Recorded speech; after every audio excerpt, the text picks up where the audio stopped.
এই যে বিভিন্ন কার্ড বলেন, খাল খনন কর্মসূচি বলেন, সরকার দলীয় এমপিরা যে বরাদ্দ পাচ্ছে, যেটা বিরোধী দলীয় এমপিরা পাচ্ছে না, তারা সেটা কীভাবে খরচ করছে? অর্থাৎ কোথাও কোনো জবাবদিহিতা নাই, কোথাও কোনো স্বচ্ছতা নাই।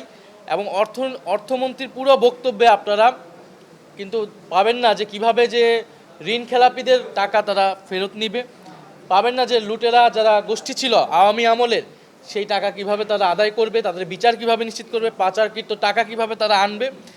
এসালাম সহ এই বড় বড় যারা মাফিয়া অলিগার্ক রয়েছে, ফ্যাসিবাদের দ্বারা পুষ্ট হয়ে যারা জনগণের টাকা লুট করেছে, এখন বিদেশে আছে, বিদেশে টাকা পাচার করছে, তাদেরকে কিভাবে বিচারের আওতায় আনবে, সেই ধরনের কোনো বক্তব্য কিন্তু আমরা পাইনি।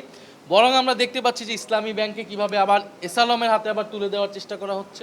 গতকালকে আমরা দেখেছি আদ্দিন হাসপাতালকে একটা কজ দেখিয়ে বন্ধ করে দেওয়া হয়েছে। যদি সেই হাসপাতালের বিরুদ্ধে কোনো অভিযোগ থাকে, সেটা সুষ্ঠু তদন্ত হওয়া উচিত, বিচারও হওয়া উচিত।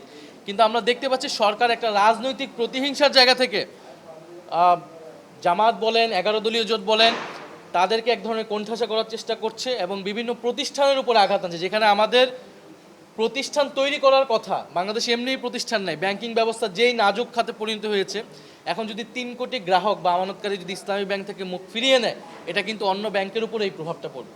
ফলে এই সামগ্রিক ভঙ্গুর অর্থনীতিকে দিশা দেখানোর মতো কোনো বাজেট এটা হয়নি। ফলে সেই জায়গা থেকে আমাদের এই সমালোচনাগুলো থাকবে। একই সাথে আমরা শুধু সমালোচনাই করছি না, আমরা কিন্তু প্রস্তাবনাও দিচ্ছি।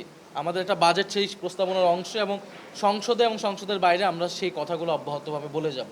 এবং আগামীকাল সমাবেশ সফল হবে। 11 দলীয় জোটে যারা চট্টগ্রাম বিভাগীয় যারা এনসিপি সহ সকল দলের নেতাকর্মীরা সবাই সম্মিলিতভাবে উপস্থিত হবে, এবং আমরা আশা করব সরকার আমাদের কথাগুলো শুনবে এবং দ্রুত জুলাই মাসও আসতেছে, যে জুলাই সনদ অনুযায়ী যে সংস্কার এবং গণভোটের রায় অনুযায়ী যে সংস্কার, সেই সংস্কারগুলো যাতে সরকার অবিলম্বে বাস্তবায়ন করে।